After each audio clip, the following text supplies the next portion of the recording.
गइल बारू जब से ना करतारू बतिया, बोलो ये करे जा कैसे कटतावे रतिया। गइल बारू जब से ना करतारू बतिया, बोलो ये करे जा कैसे कटतावे रतिया। पहिले तो बहरी करत रहलू अंदर हो गई, पहिले तो बहरी करत रहलू अंदर हो गई। नैहर में नहर रहे ससुरवा समुंदर हो गई। नैहर में नहर रहे ससुरवा समुंदर हो गई। परिमशीला ससुरवा समंदर हो गई, मोगीज भाई अंदर हो गए। मोगीज खान से पाई गई लो आजादी, परिमशीला डीजे मोगीज खान।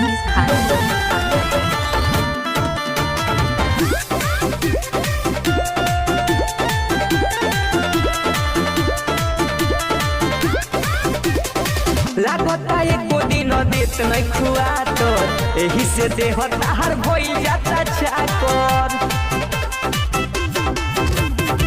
जेकर धन हवे उहे तो खाता, बोल तोहार काहे तना दुखाता। जवन बाउर रहे अब उ सुंदर हो गई, जवन बाउर रहे अब उ सुंदर हो गई। नैहर में नहर रहे ससुरवा समुंदर हो गई। नैहर में नहर रहे ससुरवा समुंदर हो गई। परिमशीला ससुरवा समंदर हो गई, मोगीज भाई अंदर हो गए। परिमशीला मोगीज खान तो के ना भूल सकेला। मोगीज भाई प्रेमशीला धोखेबाज है।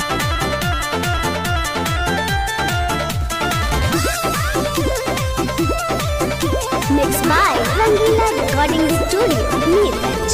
बारू भातार के बाहर में भुलाई, जवन खोजत रहलू उहे भेटाई। रंजन रंगीला मुकेश दोसर देख, हम ना भेटाई बरहना निरेख। संतहरा सजावल रहे चकुंदर हो गई, संतहरा सजावल रहे चकुंदर हो गई। नैहर में नहर रहे ससुरवा समुंदर हो गई। नैहर में नहर रहे ससुरवा समुंदर हो गई। परिमशीला ससुरवा समंदर हो गई, मोगीज भाई अंदर हो गए।